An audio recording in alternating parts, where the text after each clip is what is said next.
오늘 얘기하게 되는 부분은 증명법이라고 하는 부분에 대한 얘기를 할게. 증명이라고 하는 녀석은 기본적으로 어떤 문장이 참임을 보이는 과정이라고 생각하시면 돼요.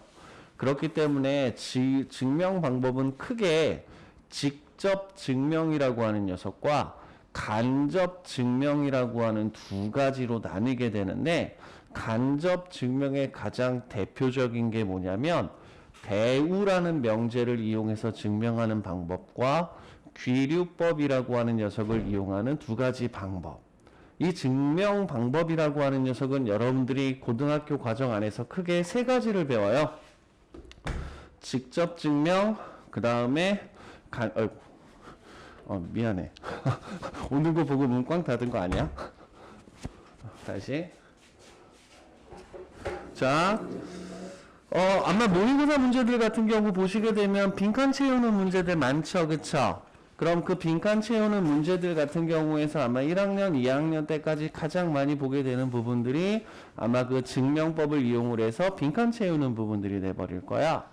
그래서 대우명제를 이용하는 방법, 귀류법, 그 다음에 여러분들이 수학 1에서 배우게 될 수학적 귀납법이라고 하는 세 가지 방법이 가장 대표적인 증명 방법이고, 얘네들 같은 경우는 증명 방법 자체가 어려운 건 아니고 그 증명 방법에 따라 수식이나 글을 서술하는 부분들이 상당히 어렵고 연습이 조금 많이 필요해요. 익숙해지면 그냥 답은 뭐겠구나라는 거는 찾을 수 있는데, 실제 이해하거나 그 부분을 가지고서는 새롭게 뭔가의 증명 방법을 만들어내는 부분들이 꽤 높은 수준의 수학 능력을 요구하는 부분들이 있어. 그래서 모의고사 같은 경우에서 문제를 푸는 방법들은 약간 스킬적인 부분들이 있기 때문에 얘네들하고는 조금 결이 다른 부분들이 생길 수 있고, 오늘 배우게 되는 건 증명 방법에 대한 것들에 대해서 정리하도록 하겠습니다. 자, 먼저 개념 1번 56쪽 개념 1번에 보시게 되면 대우를 이용한 증명과 귀류법이라고 하는 용어 설명이 나와 있습니다. 대우라고 하는 녀석을 한 번만 정리합시다. 명제 P면 Q라고 하는 녀석이 있다. 이때 가정과 결론에 해당하는 조건을 모두 부정해서, 결론을 부정해서 가정으로 갖다 놓고 가정을 부정해서 결론으로 갖다 놓은 요 두 명제 사이의 관계를 우리는 대우 관계라고 얘기를 하고, 대우 관계 명제의 중요한 특징은 뭐냐면 참이면 참이고 거짓이면 거짓이다. 요 진리값이 서로 같아지게 되는 거야. 그러면 왜 이런 짓을 하느냐? 표현하기 애매할 수 있는 문장을 판단하기에 명확한 녀석으로 바뀌는 경우들이 생겨. 그리고 증명하기 되게 불편할 수 있는, 말이 조금 이해가 안 되는 녀석들을 조금 더 명확한 표현으로 바뀌는 경우들이 생겨. 그래서 이 대우 명제를 이용을 해서 주어진 명제가 참인지 거짓인지를 증명하는 방법. 다음 귀류법.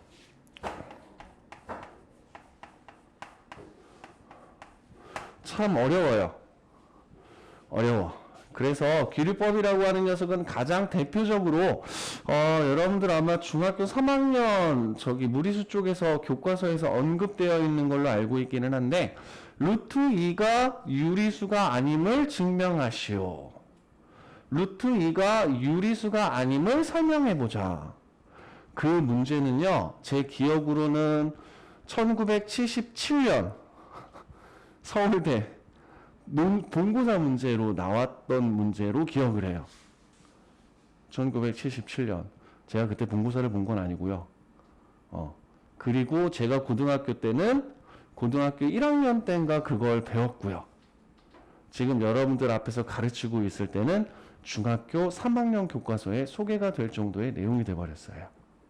그래서 이 귀류법이라고 하는 녀석은 니네들이 머릿속에서 루트 2가 유리수가 아님을 증명하는 과정에서 사용된 방법이라고 기억을 하자. 그렇게 해서 그 얘기는 루트 2가 유리수가 아님을 증명하는 방법을 머릿속에 넣을 수 있으면 좀 넣어두는 게 조금 더 귀류법을 이해하는데 유리하게 될 거예요. 자, 대우 명제를 이용하는 방법과 귀류법을 이용하는 방법 두 가지가 있다 정도로만 넘어갑시다. 다음 3단 문법. 3단 문법이라고 하는 녀석은 기본적으로 아리스토텔레스가 얘기했던 게 가장 대표적인 예죠. 사람은 죽는다. 아니지. 그거는 뭐지? 소크라테스였니? 소크라테스가 얘기한 게 그거는 연역적 추론인 거지. 그치? 에이, 됐어. 그럼 3단 문법. 자, 3단 문법은 징검다리 증명 정도로 생각하시면 돼요. 징검다리 증명이라고 하는 의미는 뭐냐면 P면 Q이다.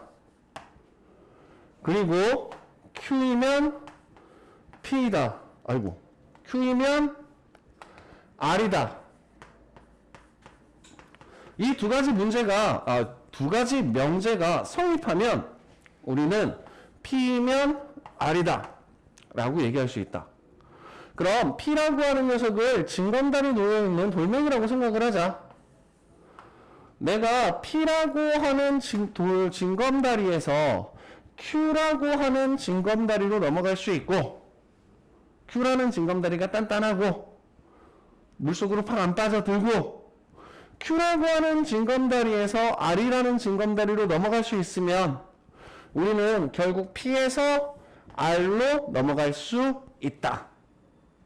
이 개념으로 보시면 되고, 명제에서 강조했던 부분 중에 하나가 뭐냐면, 어떤 명제가 참이면 그 조건들, 각각의 조건들에 해당하는 원소들을 모아놓은 진리집합 사이에서는 포함관계가 성립한다 그랬죠.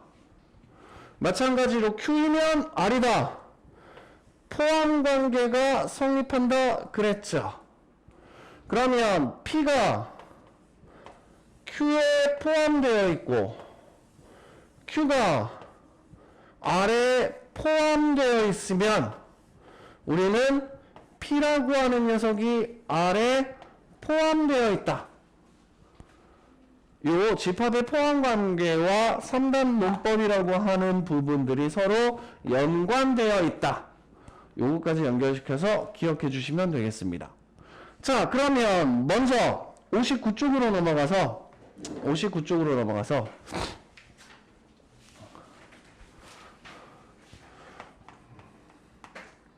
증명 방법을 설명드릴게요.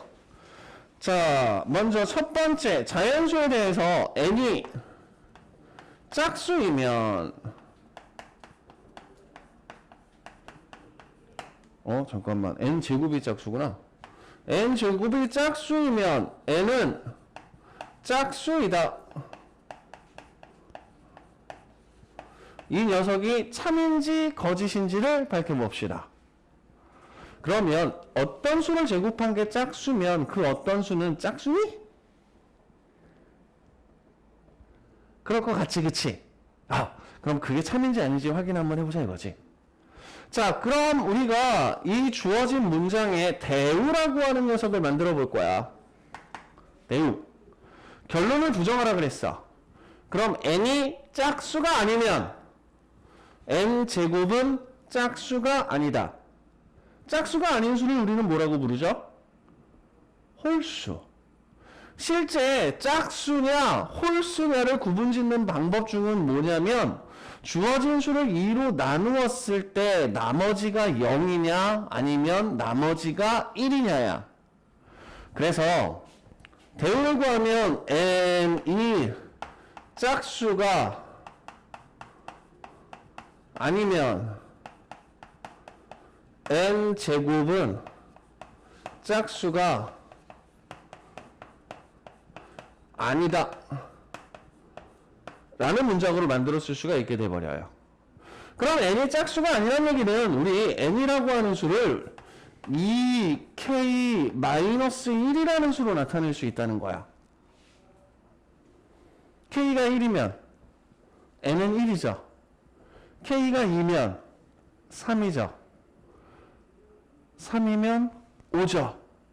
그럼 이 K-1이라는 식으로 우리는 N이라고 하는 자연수를 짝수가 아닌 수로 나타낼 수 있겠죠? 이때 중요한 게 뭐냐? K는 자연수. 왜냐하면 N이라고 하는 녀석을 자연수로 나타냈기 때문에 주어진 N이라고 하는 녀석이 자연수가 될 수 있도록 사용되어진 문자의 범위를 여러분들이 정해주셔야 돼요. 교재 같은 경우에서는요, 어떤 식으로 언급하고 있냐면요, N은 2K 플러스 1이라고 하자. 자, N이라고 하는 녀석이 1부터 시작하는 홀수가 되도록 하려면 K에 들어갈 수 있는 제일 작은 수는 뭐겠어요? 0이죠. 0, 1, 2, 3, 4, 5. 그러면 이때 교재에서 언급한 방식은 뭐냐면 K는 음이 아닌 정수.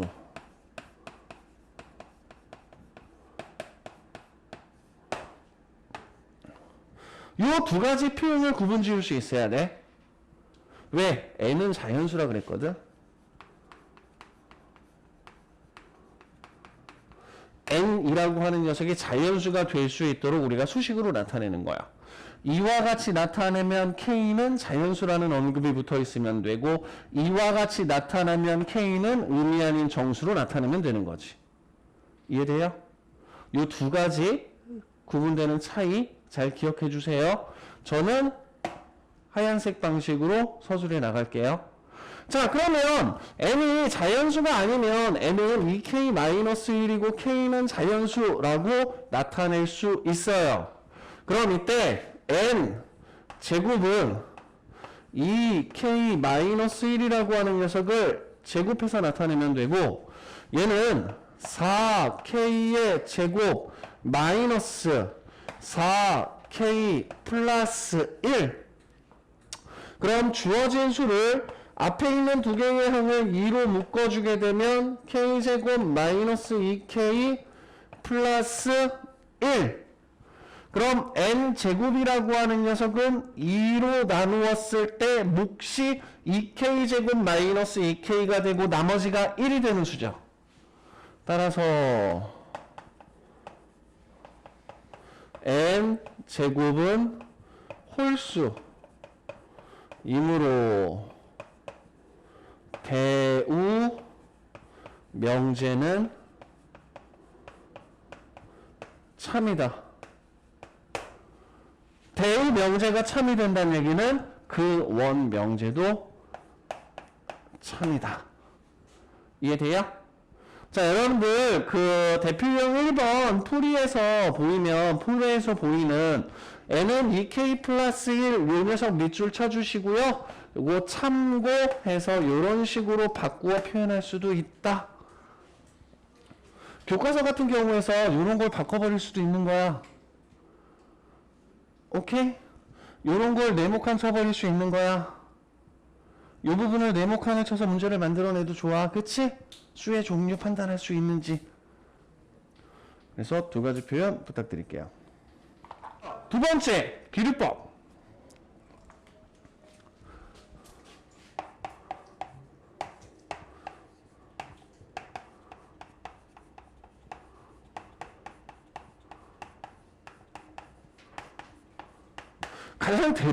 가장 대표적인 기류법 문제라고 보시면 돼. 자, 그럼 먼저 루트 2는 유리수가 아니다. 얘들아, 유리수는 어떤 수를 유리수라고 얘기를 할까? 분수로 나타낼 수 있는 수. 루트 2분의 1 유리수인가요? 소영아 너무 고마워. 안녕하세요. 루트 2분의 1 유리수인가요? 급하게 나왔나 보구나. 자, 분수는 수를 표현하기 위한 하나의 방법일 뿐이야. 단순하게 59쪽이에요. 분자 분모의 꼴로 수를 표현하기 위한 하나의 방법일 뿐이야. 따라서 파이분의 1 2분의 루트 2. 그러니까 이 유리수라고 하는 녀석에 대한 개념을 머릿속에 집어넣으실 때 분수 좋아. 근데 거기다가 몇 개 단어만 추가하자고. 첫 번째 기약 분수. 두 번째 분자와 분모가 모두 정수. 그래서 우리가 유리수라고 하는 녀석은 분자, 분모가 모두 정수인 기약 분수. 이걸로 나타낼 수 있는 수를 유리수라고 얘기를 해요. 실제 정확한 표현으로는 분자와 분모가 서로 소인 두 정수의 비로 나타낼 수 있는 수를 우리는 유리수라고 얘기를 해요. 그래서 귀류법이라고 하는 녀석은 첫 번째 가정을 할 거야. 루트 2가 유리수가 아님을 증명하는 부분이니까 우리 이번에 이런 얘기를 한번 해볼게. 그럼 루트 2가 유리수라고 가정을 해볼 거야. 가정을 한다는 얘기는 주어진 사실과 정반대의 내용을 유추하는 거죠. 그쵸? 가정. 그렇기 때문에 유리수가 아님을 증명하기 위해서 유리수라고 가정을 해보는 거야. 그러면 이 루트 2라고 하는 녀석은 n분의 n. 이때 n은 서로 소인 정수. 이 서로 소인 정수라는 표현은 기약분수 정도로 생각을 하자. 분자와 분모가 모두 정수로 나타나는 기약분수. 그러면 루트 2가 유리수라고 가정을 하면 우리는 루트 2라고 하는 녀석을 분자와 분모가 모두 정수인 분수꼴로 나타낼 수 있고, 이때 m과 n이라고 하는 녀석은 서로 소여야 돼. 최대 공약수가 1이어야 돼. 1 빼고 다른 정수로 나눌 수 있으면 안 돼. 이걸 가지고 접근해 볼게요. 그럼 이때 잠깐 교재하고 표현은 똑같이 했군요. m이라고 하는 녀석을 이항시키면 얘는 루트 2 m이 돼버리죠. 그쵸? 양변 제곱해 봅시다. 그럼 m제곱이라고 하는 녀석은 이 m제곱이라는 녀석으로 나타나거든요. 그럼 우리가 여기서 뭘 알 수 있냐면, m제곱은 2의 배수가 돼버리겠구나. 그쵸? 근데 우리 대표 유형 1번에서 재밌는 명제 하나를 증명했었어. 뭐? m제곱이 짝수이면 n은 짝수이다. n제곱이 2의 배수이면 n은 2의 배수이다. 그러면 우리 대표 유형 1번에서 사용한 명제를 이용을 해서 n제곱이 2의 배수이므로 n은 2의 배수이다라고 판단할 수 있겠죠. 여기까지 이해돼요? 그럼 n이라고 하는 녀석이 2의 배수이기 때문에 우리 n이라고 하는 녀석을 2의 배수꼴로 나타낼 수 있다고. 여기서 k는 정수. 아마 교재에서는 루트 2의 수의 특징 때문에 주어진 문자들을 모두 다 자연수라는 표현으로 나타냈을 거예요. 루트 2 양수니까, 그치? 근데 저는 일반적으로 조금 쓸 수 있는 걸로 할게요. 그럼 n이라고 하는 녀석이 2의 배수가 되면 n 자리에 2의 배수를 집어넣어서 2m 제곱은 4k 제곱으로 만들 수 있고, m 제곱은 2k 제곱이다. 그럼 뭘 할 수 있어? m 제곱이 2의 배수이므로 m도 2의 배수가 돼버린다.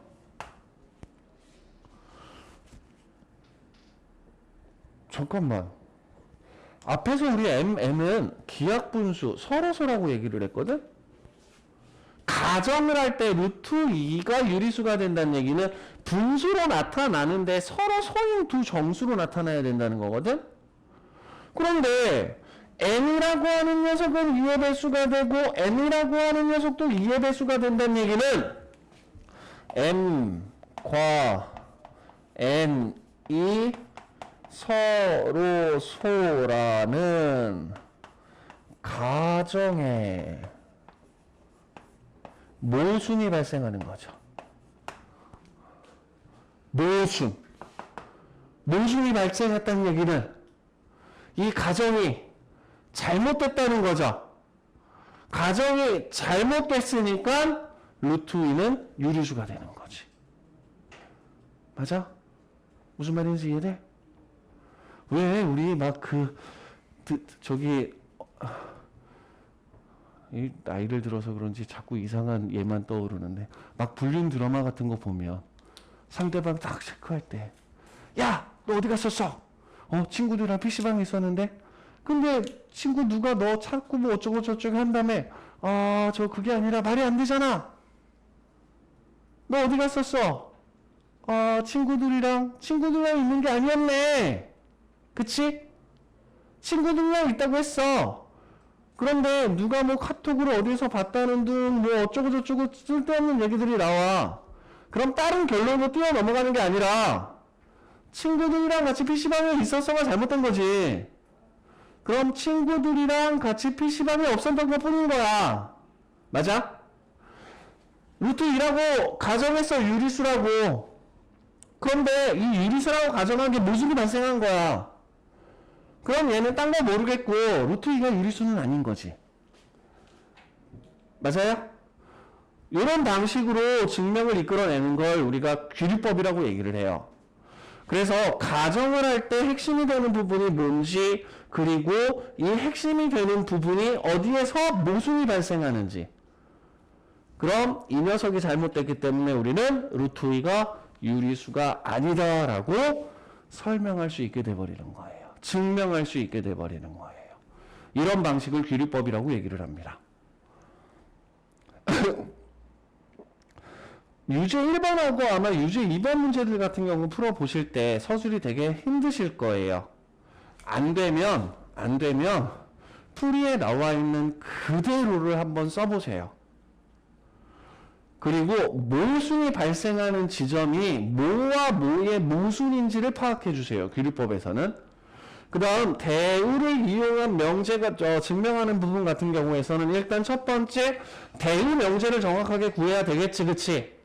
그리고 그 대우 명제가 참인지 거짓인지를 밝히는 과정 중에서 제일 중요한 건 뭐냐? 요 설정 부분. 주어진 녀석 같은 경우는 n이 짝수가 아니면 이라고 얘기를 했을 때 이와 같이 설정할 수도 있고 이와 같이 설정할 수도 있다. 그럼 처음에 이런 설정들을 내가 잘 못 만들 것 같으면 풀이에 나와 있는 그대로 머릿속에 집어넣으세요. 그래야 다른 표현이 나타났을 때 뭐라도 하나 머릿속에 들어가 있어야 다른 표현이 나타났을 때 뭐라도 하나 머릿속에 들어가 있어야 다른 표현이 나타났을 때 이 설정들이 어떤 차이가 생기는지를 알 수 있게 돼버려. 그래서 대우 명제를 이용한 증명 같은 경우에서는 대우 명제 정확하게 구하는 연습, 그 다음에 요 설정 부분. 어차피 이 설정이 제대로 되면 나머지는 계산이야, 대부분 다. 그 다음 귀류법이라고 하는 녀석은 모순이라고 결론 내릴 수 있는 가정이 뭐냐? 그 가정의 핵심이 뭐냐? 이 부분을 조금 몇 개의 증명을 머릿속에 집어넣으면서 익숙해지셔야 될 거야. 이게 조금 어려워. 알겠니? 싹 넘어가서 3단 문법.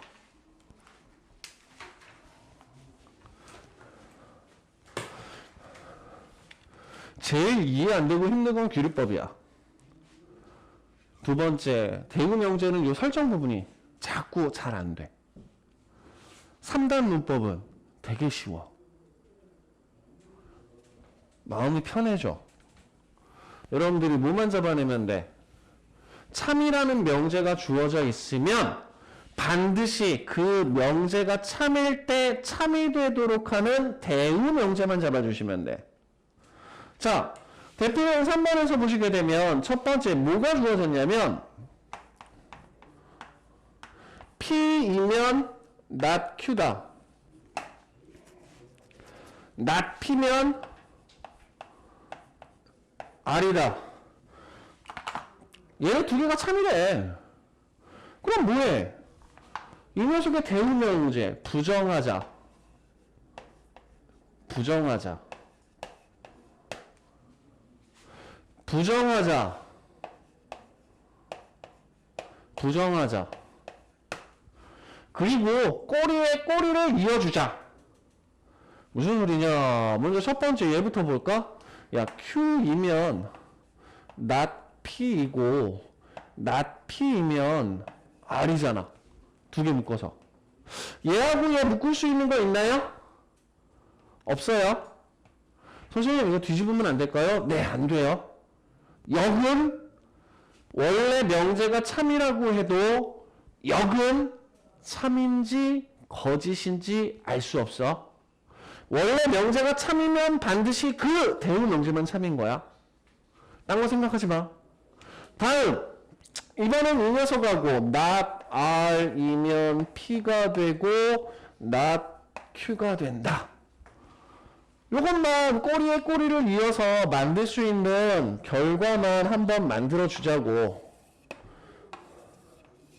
그리고 기억부터 보자. P면 not R이다. P가 어딨어? P면 not R이다. 아이, 거짓. 화살표 거꾸로 가면 안 돼요. 참인 경우에 멋대로. 다음 두 번째, Q이면 R이다. Q이면 R이다. 아하, 니은 참. 세 번째, not Q이면 not R이냐라고 되어 있는데 not Q에서 not R까지 갈 수 있는 길이 없죠. 거짓. 리얼 보시면 not R이면 P다. not R에서 P까지 갈 수 있으니까 참. 이런 식으로만 찾아주시면 돼. 3단 논법은. 그래서 3단 논법 대표적인 부분 문제가 뭐냐면 유제 4번 문제 같은 경우가 가장 기본적으로 나타나는 부분들이 돼버려요. 유제 4번 문제 한번 풀어봐 보세요. 2번 다들 잘 나왔나요? 다른 설명은 안 할게. 알았지? 자, 그럼 다시 앞으로 넘어가서 57쪽 볼게요.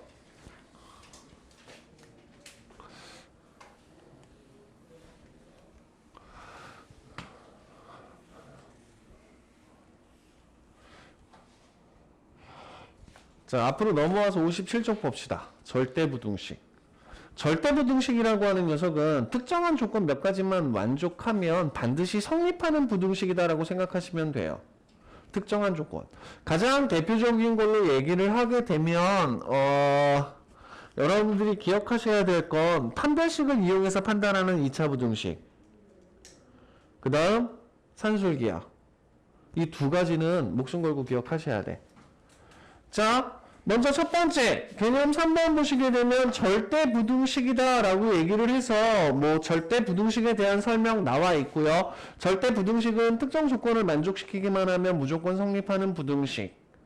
두 번째, 부등식의 증명에 이용되는 실수의 성질이라고 하는 녀석이 주어져 있는데 아마 여러분들 낯선 부분들 같은 경우가 뭐냐면 4번 동그라미 정도가 조금 낯설기는 할 거예요. 절대값에 대한 부분들.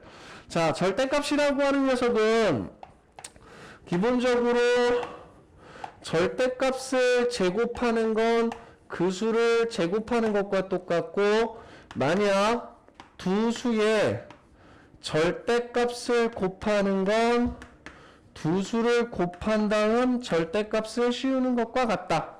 이 정도 기억해 주시면 되고, 그 다음 부등식의 증명에 사용되는 성질 중에서 지금 짠짠짠짠 대표적인 거 하나만 정리합시다.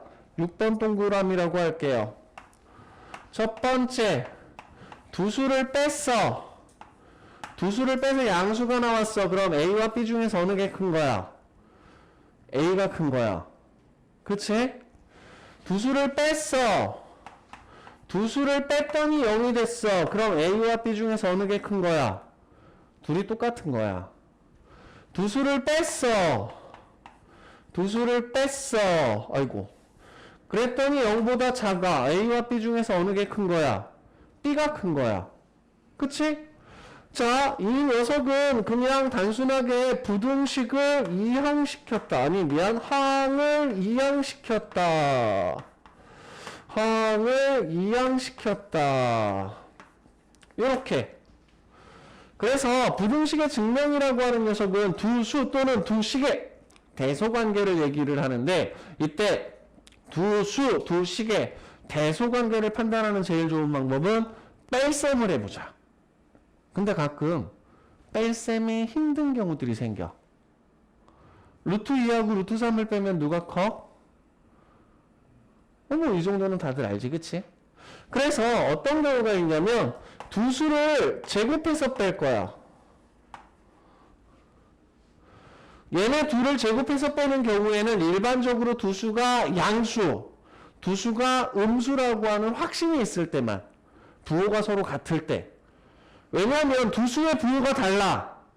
하나는 양수고 하나는 음수야. 그럼 누가 커? 양수가 크지. 그치?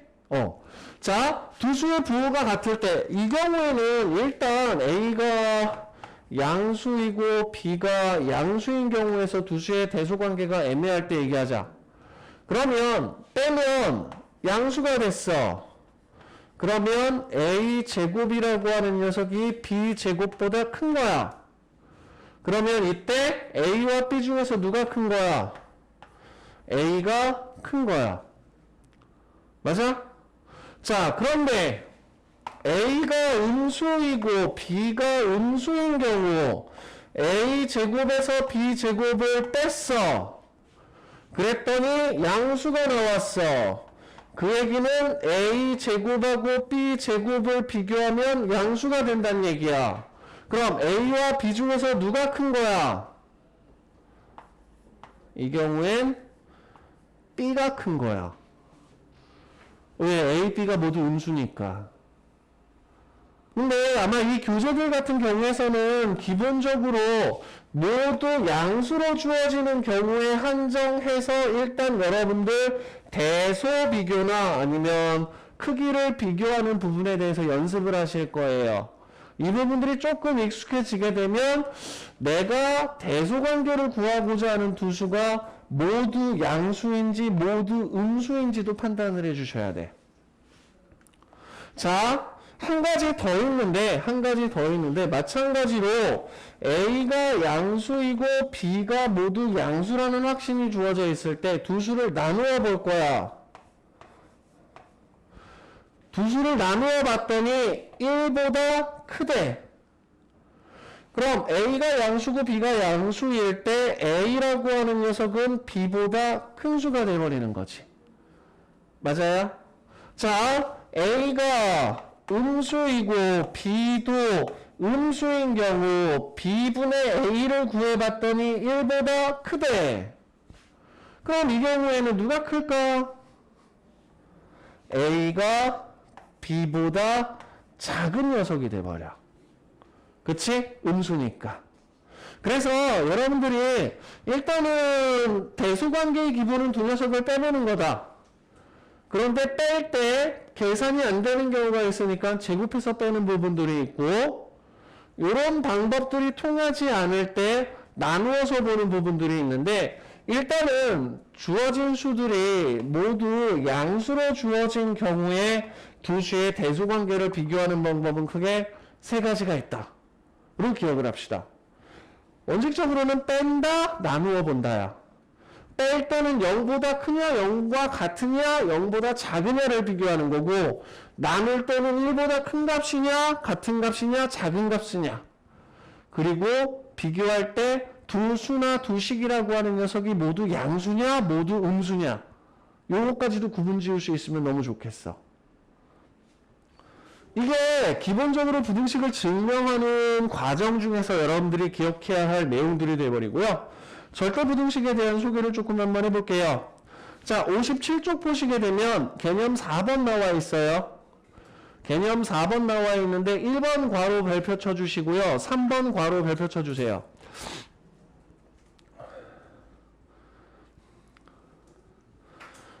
a제곱 플러스 마이너스 ab 플러스 a제곱은 0보다 크거나 같다. 여러분들이 요식 가장 대표적인 거 요거야. x제곱 더하기 x 플러스 1 요식 판별식으로 주어진 녀석을 판단해 보면 b제곱 마이너스 4ac가 돼버리기 때문에 음수가 돼버려. 그러면 주어진 녀석을 y 는으로 잡게 되면 저 2차 함수의 그래프라고 하는 녀석은 x축과 한 점도 만나지 않는 아래로 볼록인 그래프로 그려져야 돼. 따라서 주어진 녀석은 0보다 커. 맞아요? 그럼 x제곱 더하기 x 플러스 1이라고 하는 녀석은 양수의 역할을 한다 생각하면 돼. 그럼 내가 이런 질문을 한번 해볼게. x의 x제곱 더하기 x 플러스 1이 3의 x제곱 더하기 x 플러스 1이라는 부등식이 있다고 한번 해보자. 그럼 이때 x의 범위는 어떻게 나타날까요?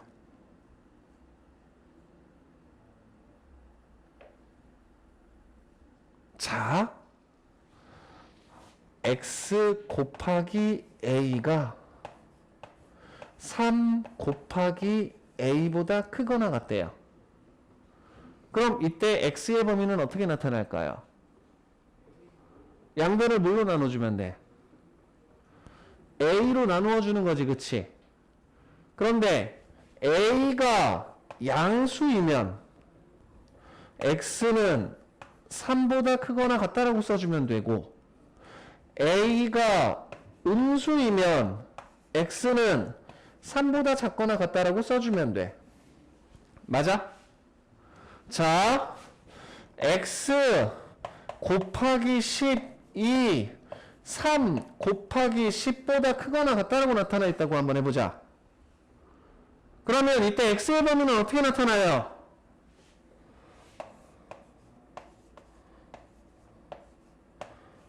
맞아요? 그냥 10을 양변으로 나눠주면 되는 거잖아. 어차피 양수니까. 여기서의 a라고 하는 녀석은 양수냐 음수냐에 따라서 부등호의 방향이 바뀔 수 있지. x제곱 더하기 x 플러스 1은 x제곱 더하기 x 플러스 1은 모든 실수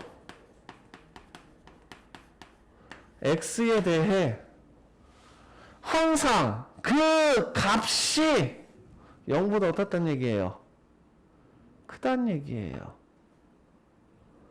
이 x제곱 더하기 x 플러스 1의 시계값이라고 하는 녀석이 0이 되거나 시계값이라고 하는 녀석이 음수가 되는 일이 없다는 얘기예요.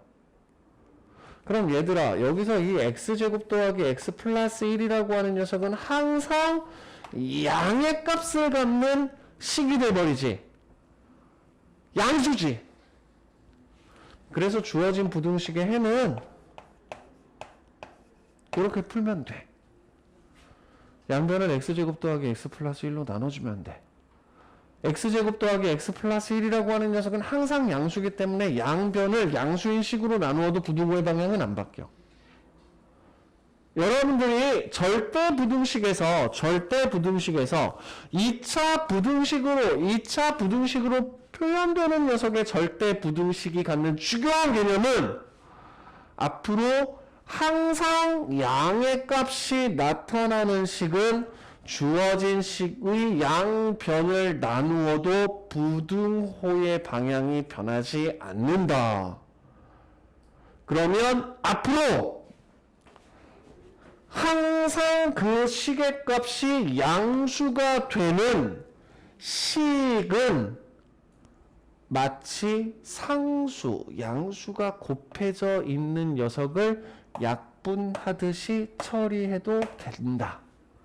요 개념을 조금 잡아주셔야 돼. 2차 부등식에서는. 무슨 말인지 이해돼?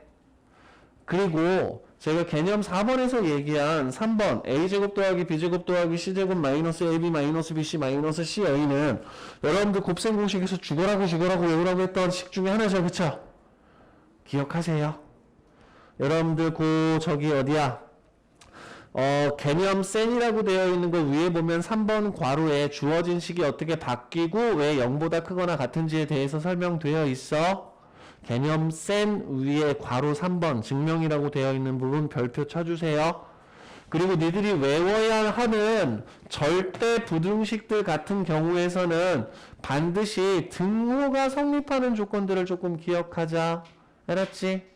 그럼 3번 같은 경우에서는 등호가 성립한다. a제곱 더하기 b제곱 더하기 c제곱 마이너스 ab 마이너스 bc 마이너스 ca가 0이 되려면 a와 b와 c가 서로 같으면 되는구나. a제곱 더하기 ab 플러스 b제곱이라고 하는 녀석이 0이 되려면 이 경우는 a와 b가 모두 0으로 같아야 되는구나. 이 정도는 조금 기억을 해줍시다. 알았죠? 자, 넘어갈게요. 개념 5번에 나타나네요. 산술기하.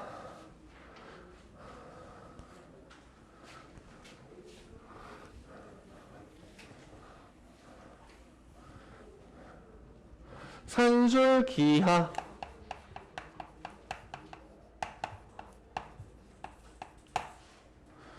외워라. 그냥 그 내용 그 자체를 일단 머릿속에 넣어라. 첫 번째, A가 양수이고 B가 양수이다. 두 번째, C가 모양을 기억해야 되겠죠. 그쵸? 자, 2분의 A 더하기 B가 루트 A, B보다 크거나 같다. 자, 얘는 우리 뭐라고 얘기할 수 있냐면 A라는 수와 B라는 수의 평균이야. 여러분들이 알고 있는 기본적인 평균을 구하는 방법을 산술평균이라고 얘기를 해. 얘는 기하평균이야.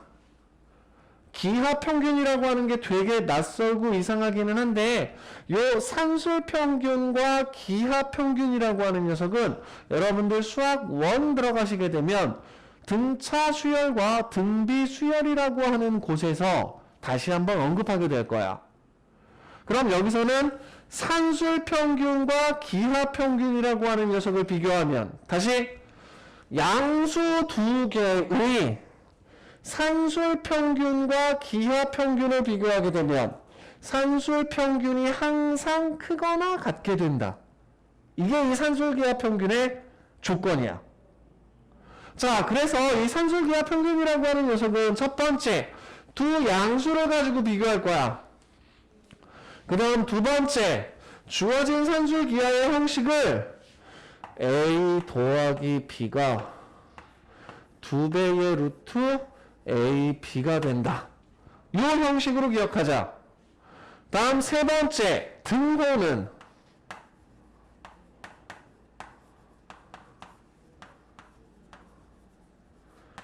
성립. 여기서 세 가지 기억할 거야. 그리고 한 가지 더. 뭐냐? 요거는 산술기하 평균을 가지고 우리가 최대값, 최소값 문제들이 상당히 자주 등장을 하거든? 그래서 만약 산술기하 평균을 이용한 최대값, 최소값 문제에서는 A 플러스 B 또는 AB가 상수로 주어져야 된다. 이거 기억해 주세요. A 플러스 B가 어떤 수, A 곱하기 B가 어떤 수. 즉 최대 최소 문제인데 두 양수를 가지고 접근을 하고 있고 두 녀석의 합 또는 두 녀석의 곱이 수로 나타날 수 있는 경우에는 산술기하 쓰자. 산술기하를 눈치채는 게 처음에 되게 조금 낯설고 힘들어. 알겠니? 그래서 이 산술기하는 제약 규칙이 꽤 많은 편이야. 왜냐하면 양수인지 판단해야 돼. 그 다음에 뭐 최대 최소 문제니까 주어진 녀석 형식도 기억해야 되고 등호 성립 조건도 찾아야 되고 이런 조건들 이용해 가지고서는 산술기하를 써야 되는구나라는 것도 눈치챌 수 있어야 돼. 그래서 산술기하 같은 경우는 기본적으로 수능에서는 요즘에 나온다라는 얘기는 함부로 못 하겠고요. 모의고사, 학교 시험 같은 경우에서는 2학년까지는 계속 등장하게 되는 놈이 될 겁니다. 다음 두 번째, 코시 슈바르츠부두시. 코시라고 그냥 간략하게 부르는데요. 얘는 제약 조건은 쉬워. A, B, X, Y 4개의 수가 모두 실수이기만 하면 돼요. 대신 형식이 조금 헷갈려. A 제곱 더하기 B 제곱 X 제곱 더하기 Y 제곱 AX 플러스 BY의 제곱. 이 형식을 조금 기억하셔야 되고 등호 성립 조건은 A분의 X B분의 Y가 같을 때 성립한다. A분의 X, B분의 Y A분의 X, B분의 Y 순서대로 이렇게 등호 성립 조건 기억해 주시면 돼요. 솔직히 이 코시 슈바르츠 같은 경우에서는 2차식으로 나타나는 녀석의 최대 최소를 구할 때 굉장히 유용하거든. 그래서 여러분들이 코시 문제들 같은 경우에서는 뭐 원에서의 최대 최소를 찾는다거나 아니면 수학에 조금 더 재미를 느껴서 기하라는 과목까지 들어가시게 되면 2차 곡선 같은 경우에서 타원과 쌍곡선 안 되겠다. 타원 쪽에서 최대 최소 문제들을 해결할 때 상당히 문제를 쉽게 해결해 주는 장점이 있기는 해요. 뭐 그 정도 얘기하시면 될 것 같고 61쪽으로 넘어가 봅시다. 대표 유형 4번 봅시다. 먼저 첫 번째 AB가 실수일 때 니들한테 물어보면 뭐냐면 야 A 더하기 B의 제곱과 4AB 중에서 누가 크게? 누가 클까? 그걸 묻고 있는 거야. 자, 그래서 두 수의 대소관계를 비교할 때 제일 기본은 뭐냐면 빼기. 그냥 빼기가 조금 애매한데요? 그럼 제곱해서 빼기. 제곱해서 빼기도 애매한데요? 그럼 나누어서 1보다 큰지 작은지 같은지 비교하기. 이 정도로 생각의 흐름을 잡으세요. 그럼 먼저 둘이 한번 빼볼게. 뿅!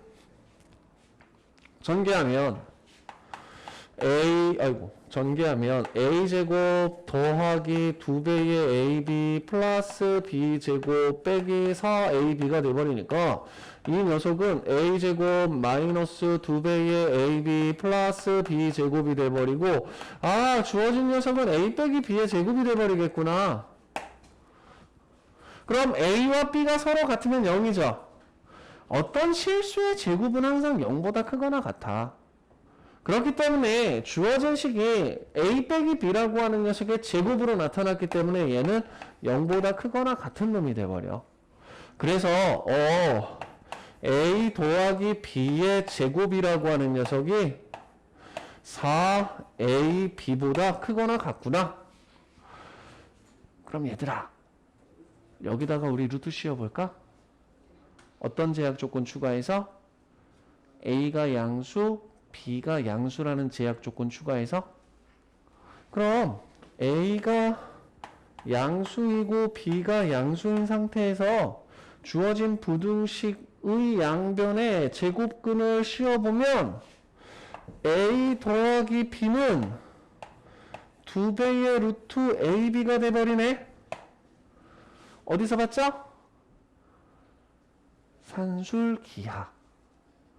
오케이? 그래서 얘는 양수면 항상 성립하겠구나. 기억하시면 돼. 아, 등호가 성립한다. 왼쪽과 오른쪽이 서로 같은 값이 되려면 A하고 B가 서로 같아야 되는구나. 그렇게 생각하시면 돼. 오케이? 자, 다음 두 번째. 자, 이번에는 절대값 A 플러스 절대값 B와 그 다음에 절대값 A 더하기 B의 대소관계를 비교해달래. 교과서에서 나오는 절대값 증명 문제 가운데 한 개, 두 개 정도가 시험에 되게 자주 등장을 하거든. 걔네들은 그냥 아예 통째로 다 외웠으면 좋겠는 부분이 있는데 그게 뭐였지? 이건가? 잠시만요. 이건가? 이거네. 요거는 서술형으로도 문제 몇 번 나온 적 있고 빈칸 채우기로도 몇 번 나온 적 있어.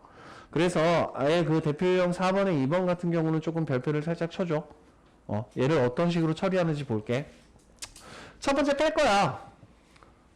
그런데 절대값 A 더하기 절대값 B와 A 더하기 B의 절대값이라고 하는 녀석을 직접 빼기가 되게 불편해. 그래서 이와 같이 직접 빼기가 불편한 경우에는 각각의 항을 제곱해서 뺄 거야. 그럼 절대값 A를 제곱했기 때문에 절대값이라고 하는 녀석은 제곱하면 그냥 그 수의 제곱으로 생각하셔도 돼. 그래서 앞에 거는 A 제곱 플러스 절대값 A와 절대값 B가 곱해졌기 때문에 2배의 절대값 AB 플러스 B 제곱이 돼버리고, 얘는 절대값 A 더하기 B를 제곱했기 때문에 주어진 식은 그냥 A 더하기 B를 제곱한 거하고 똑같아요. 그쵸? 어떤 수의 절대값을 제곱하는 건 그 수의 제곱과 똑같으니까. 여기까지 돼요? 그럼 앞에는 절대값 하나가 남아있죠. 그쵸? 뒤에는 절대값이 없는 식이 돼버리죠. 그쵸?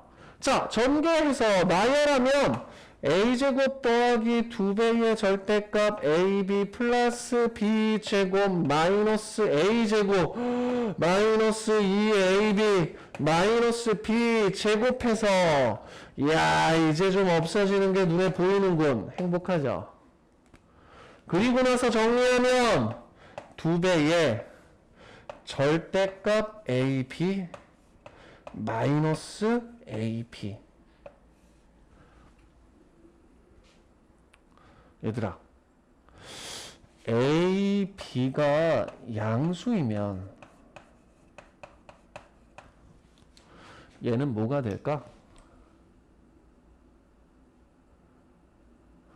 A, B가 양수이니까 A, B라고 하는 녀석은 그대로 나타나게 될 거고 뒤에 A, B가 있으니까 0이겠네.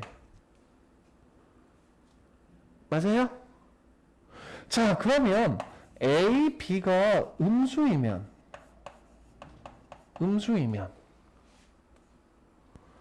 2배의 마이너스 AB 마이너스 AB가 돼버리니까 얘는 마이너스 2AB가 돼버리거든요. 여기서 핵심, 마이너스 2AB는 양수일까요? 음수일까요? 음수인가요? 자, 마이너스 2하고 AB가 곱해져 있어. 그래서 AB가 음수기 때문에 음수와 음수가 곱해지면서 주어진 녀석의 시계값은 양수가 돼. 자, 여기서 이 식을 처리하는 부분에서 중요한 부분이 바로 이 녀석이에요. AB가 음수이면 마이너스 2배의 AB가 돼버리는데 앞에 마이너스 2라는 음수가 곱해져 있고 뒤에 AB가 곱해져 있기 때문에 음수와 음수가 곱해지면서 양수가 돼. 따라서 주어진 녀석의 시계값은 항상 0보다 크거나 같아. 여러분들 교재 보시게 되면 유형센 저희 대표형 4번의 풀이 두 번째 괄호에서 하나, 둘, 세 번째 줄 뒤에 보시게 되면 왜냐하면 요 점 세 개가 뿅뿅뿅 찍힌 건 왜냐하면이거든. 절대값 a, b라고 하는 녀석이 a, b보다 크거나 같다라고 되어 있기는 해. 근데 그 왼쪽에 2배의 절대값 a, b 마이너스 a, b라고 하는 녀석을 이런 식으로 조금 정리하자. 먼저 첫 번째 0, a, b가 양수일 때. 두 번째 a, b가 음수이면 2배의 마이너스 ab, 마이너스 ab가 마이너스 2배의 ab로 바뀌면서 양수로 바뀌는 거. 요 부분 체크 조금 해서 정리 좀 부탁드릴게요. 제가 여기 설명한 부분 있죠. 요 부분. 그래서 얘는 0보다 크거나 같아서 주어진 녀석은 항상 이렇게 나타난다 라고 증명할 수 있다는 거예요. 여기에서 a, b가 음수이면 2배의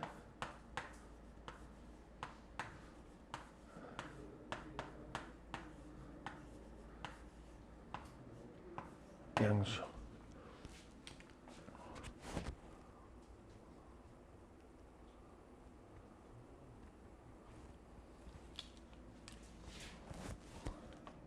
음수하고 음수가 곱해져서 양수. 왜 a, b가 음수라고 가정했으니까. a, b가 음수일 때를 잡고 있으니까. 이게 조금 헷갈리는 부분들이 되고 가끔 서술형으로 나오기도 하고 빈칸 채우기도 나오기도 하고.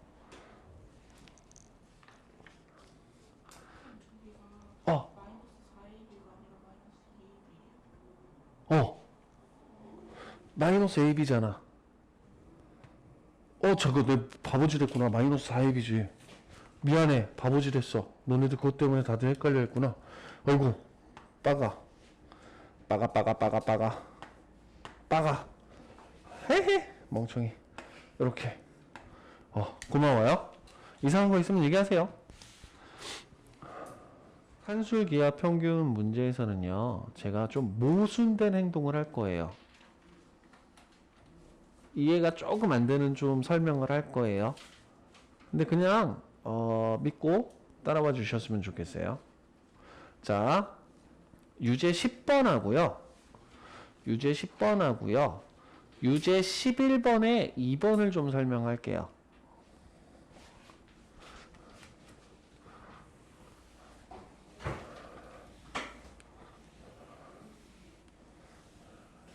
먼저 유제 11번에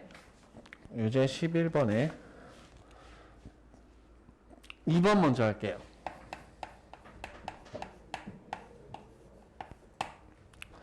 a 더하기 b 그 다음에 a분의 4 더하기 b분의 9. 자, 이와 같이 두 개의 식이 곱해져 있는 상태에서 뭐 최대값, 최소값을 구하라 라고 하는 부분이 나타나고, 특히 산술기하의 가장 대표적인 특징 중에 하나는 뭐냐면 사용되어지는 문자가 양수여야 돼. 양수로 주어져 있는데 두 녀석이 곱해져 있어, 그치? 그리고 최대, 최소를 묻고 있어, 그치? 그럼 얘는 산술기하를 쓰겠다 생각하면 돼. 두 개의 항이 곱해져 있죠, 그쵸? 전개하세요.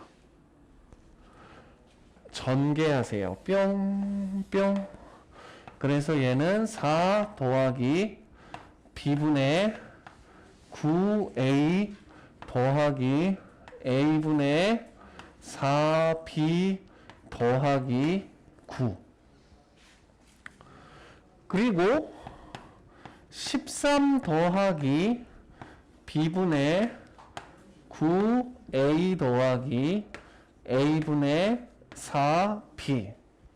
최대값 최소값 구하라 그랬죠. 최대값, 최소값 구하라 그랬죠. 자, 여기 얘하고 얘가 있는데 둘이 곱하면 뭐가 돼요? 36? 둘이 곱하면 수네. 그치? 그럼 산술기하에서 최대값, 최소값 문제들 같은 경우에는 문자가 포함되어 있는 두 녀석의 합이 수라는 녀석으로 나타나거나 문자가 포함되어 있는 두 개의 항이 곱했을 때 수가 되는 경우 최대값, 최소값 문제가 된다라고 생각하시면 돼.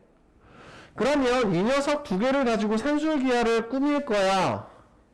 그러면 13 더하기 2배의 루트 b분의 9a 곱하기 a분의 4b가 돼버리니까 a와 b라고 하는 녀석은 샥샥 약분되고 안에 6만 남으면서 주어진 녀석은 25라는 최소값이 생긴다. 이렇게 찾아주면 돼. 오케이? 두 개의 항이 곱해져 있을 때 산술기하 문제에서는 무슨 말인지 알겠어요? 이상한 거 안 되는 거 있어요?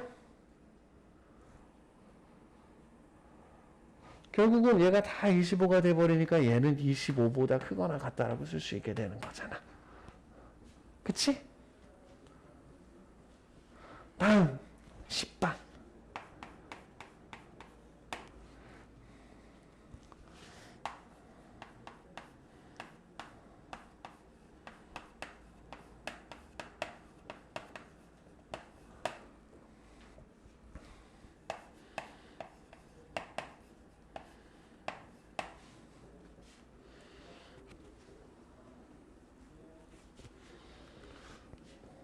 유제 10번.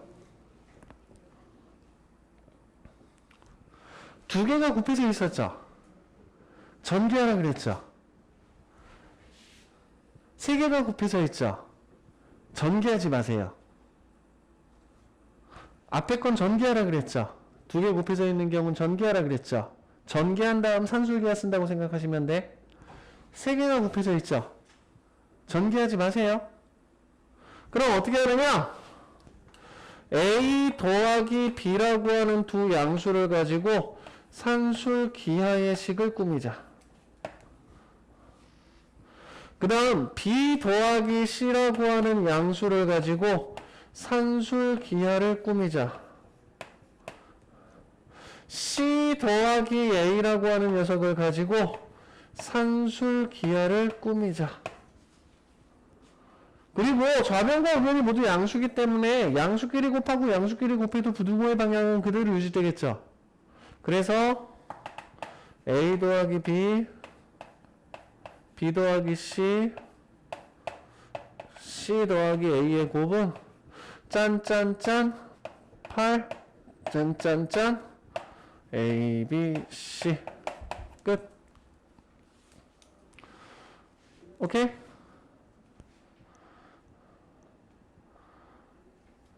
선생님, 네. 얘처럼 얘 산술기하 쓰고 얘 산술기하 써서 얘처럼 곱해도 돼요? 아니요, 하지 마세요. 두 개가 곱해져 있는 경우는 전개하세요. 얘는 그냥 특별한 케이스 정도로만 생각합시다. 중간고사 보기 전에 이 녀석들이 왜 이런 차이가 만들어져야 되는지 설명할 기회 한 번은 생길 거예요. 일단 산술기하 형식에 대해서 익숙해지시고 써먹는 거에 대해서 집중하세요. 자, 코시-슈바우츠 부등식 대표용 16번으로 갑시다.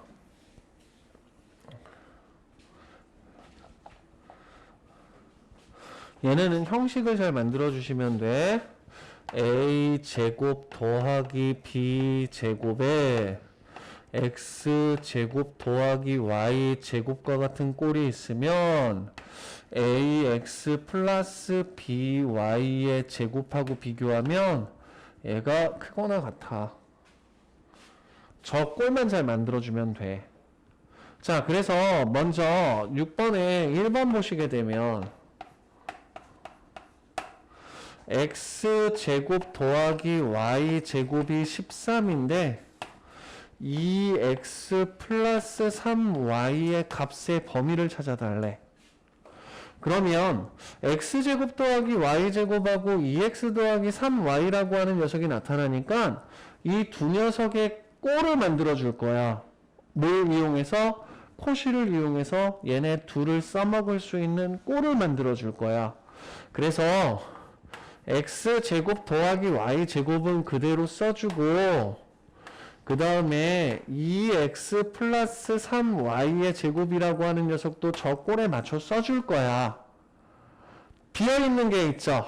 앞에 있는 거. 그치? 그럼 이 앞에 들어가는 녀석은 우리가 2x 더하기 3y를 만들어야 되기 때문에 2의 제곱, 3의 제곱이 이렇게 들어가 있으면 돼. 그쵸? 틀 만들기야? 꼴 끼워 맞추기야? 그러면 4, 9, 9, 13이니까 13이니까 13의 제곱이라고 하는 녀석이 2x 플러스 3y의 제곱보다 작거나 같게 되는 거거든? 그럼 우리는 여기서 그럼 2x 플러스 3y는 마이너스 13보다 크거나 같고 13보다 작거나 같겠구나. 2차 부등식 풀어주시면 돼. 이해돼요? 오케이? 다음 두 번째는 5x 플러스 3y가 34래. 그리고 x제곱 더하기 y제곱이라고 하는 녀석의 최소값을 찾아달래. 얘들아, 절대 부등식은 그 부등식이 요구하는 조건만 만족시키면 항상 성립하는 부등식이야. 코시라고 하는 녀석이 모양이 괴랄맞게 생기기는 했지만 이 모양을 맞춰주기만 하면 대소관계가 항상 성립한다는 얘기가 되는 거야. 무슨 말인지 이해돼요? 그러면 5x 플러스 3y라고 하는 녀석과 x제곱 더하기 y제곱이라는 녀석이 나타났으니까 우리는 얘를 코시의 슈파르츠 부등식의 형식에 맞추어 주어진 놈을 꾸며보자 이거야.